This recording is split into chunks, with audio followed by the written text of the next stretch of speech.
Welcome to the Education News Show. You're in for a wonderful treat today. I'm here with the Sunrise Mountain Orchestra under the direction of Tanya Bainey.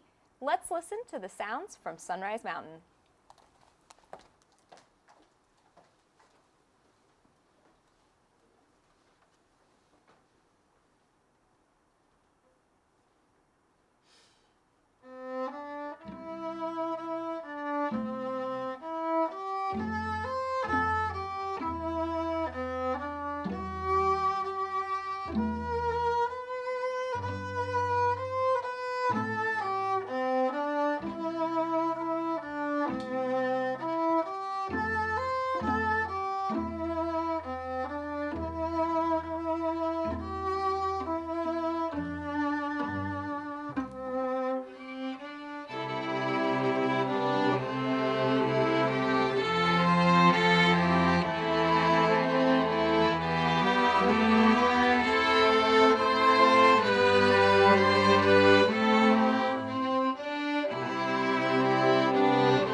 That was absolutely remarkable. Students, you're fantastic.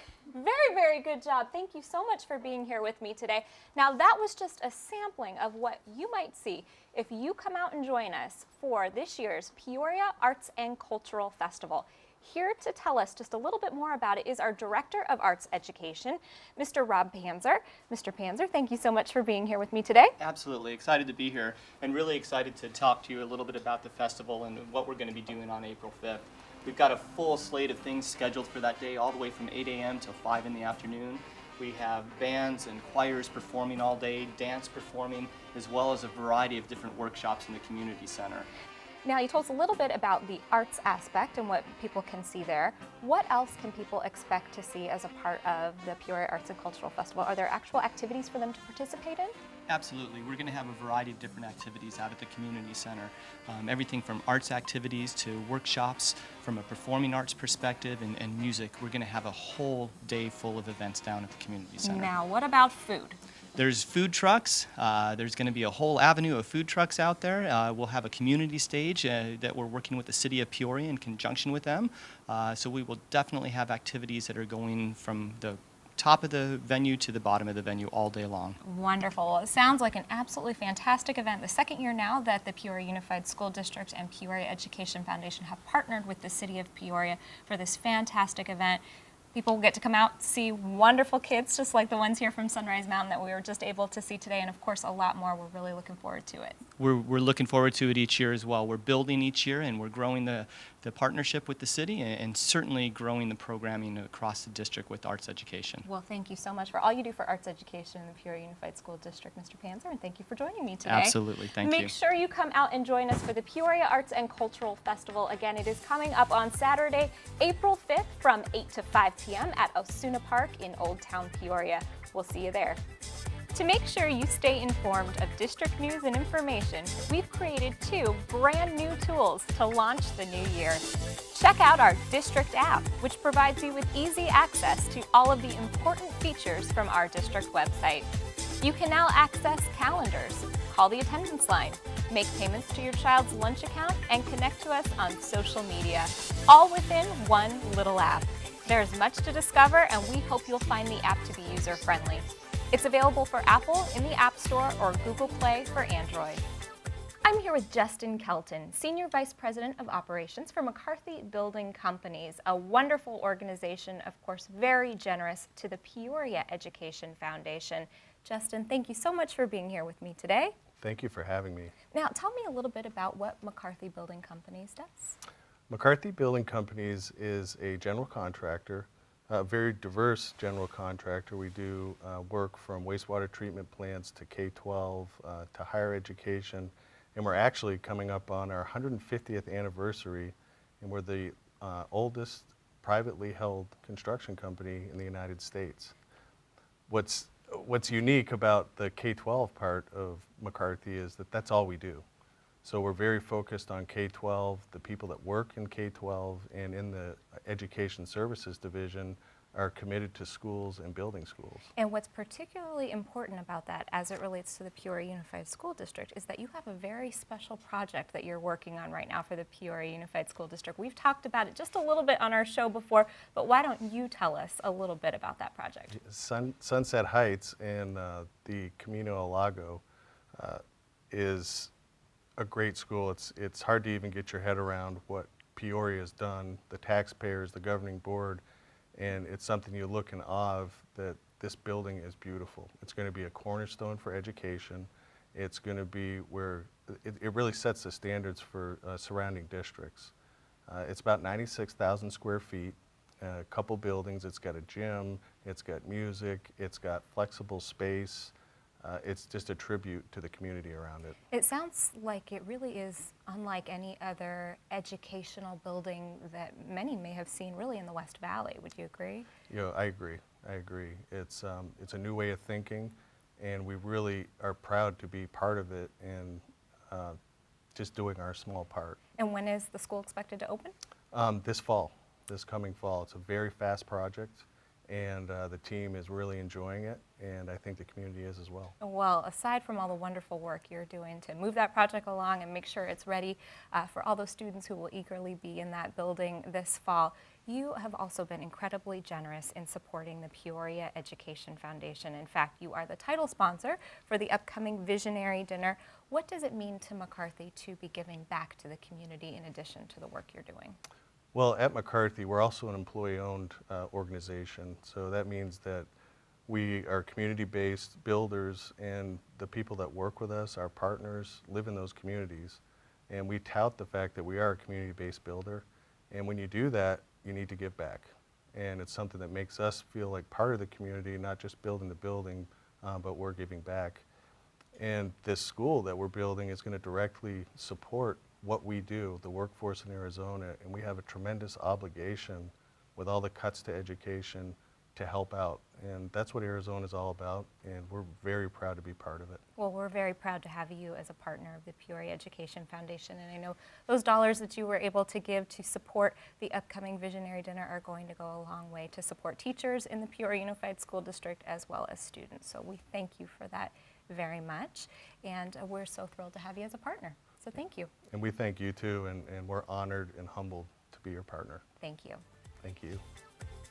In addition, our Menus and More publication is now Peoria Unified's latest spotlight on excellence, or The Pulse. It's delivered electronically right to parents' email inboxes, or you can find it on the homepage of the district website. Not only does it have a new look and feel, but we expect it to save us thousands of dollars on printing each year. I'm so thrilled to have two exceptional students joining me in the studio today. Abel Cherian, an 8th grader from Marshall Ranch Elementary School, and Jacob Jelinek, a senior from Sunrise Mountain High School. Here to tell us a little bit more about what makes Abel so special is Jacob Jelinek. Jacob? Thank you, Mrs. Zeri. So Abel, I understand that you recently undertook a major accomplishment. You won the district spelling bee for the city of Peoria. Tell me a little bit about what it felt like to win. Well, towards like when there were only like 7 people left, I kind of felt all right because I know that if I didn't win, I'll still go to the regionals, and that's all that matters because I just want to get to the nationals, you know, because I really want to, you know, do good. So I felt really happy when I won because it's not something that I expected, and I didn't really care if I won or not. As long as I just go to the regionals. So. Right. But it feels good to win, though, right? Yeah, it really is. Wonderful. What was your winning word? It was geranium. Geranium, wow. From someone who can't spell, I don't think I could spell that very well, so wonderful for you. So tell me a little bit about yourself, what school you go to, and I know you're involved in a lot of things. Give us an example of some of the other things you're involved in. I go to Marshall Ranch Elementary, and I'm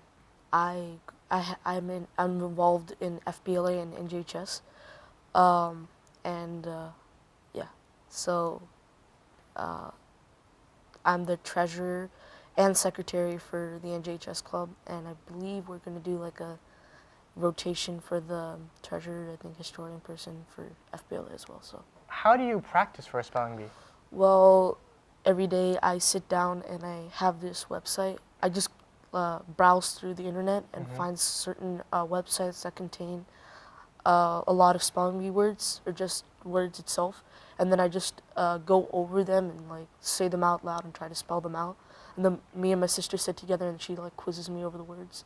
And then usually the days before the spelling bee happens, my parents, usually my mom, comes and helps me do like the final testing kind of thing. Oh, wonderful. So it sounds like the whole family's involved in making sure that everyone knows how to spell, right? Wonderful. So I guess the next question is, if you had any advice for students at home that might be interested in getting involved in the spelling bee, you know, what advice or what characteristics do you have that you think other students could benefit from? One of the main things that helped me a lot is to try to be more like involved in certain things like reading, and this may seem weird, but also play a lot of video games, because the first word that I got after the practice round was a word called repelled. And for a moment, I got confused, but then I remembered I played this video game which had the word in it, so I knew like how to spell it. So do anything. When you're studying for the spelling bee, it's not really, you don't need to limit yourself to like just sitting there in front of the computer screen and memorize a whole bunch of words. You can read and like study or just do random things. So almost everything can give you certain words, and then also have a good discipline at home, because my parents always enforce that I watch a certain limit of TV or a certain limit of video games, usually towards Saturday and Sunday, whereas the weekdays I usually spend my time studying. So instead of wasting your time for something that's not really going to benefit you in the future, try to do something more productive, like maybe if you want to be in the spelling bee, study for the spelling words. Yeah. So Abel, going forward, what is the next step in the competition for you? I'm going to go to the regional spelling bee, which is on Saturday. Okay, so coming up pretty soon. You ready? Yeah. Well, Abel, we wish you the best of luck in the future spelling bee, and we thank you for being here. Thank you. All right, back to you, Mrs. Zeri. A huge thank you to our community for your generous support in this year's tax campaign. It was a record year for the Peoria Unified School District, and we raised more than $1.6 million thanks to your support. Those funds will go to extracurricular activities to support students across the Peoria Unified School District. Until next time, we leave you with more music from Sunrise Mountain High School.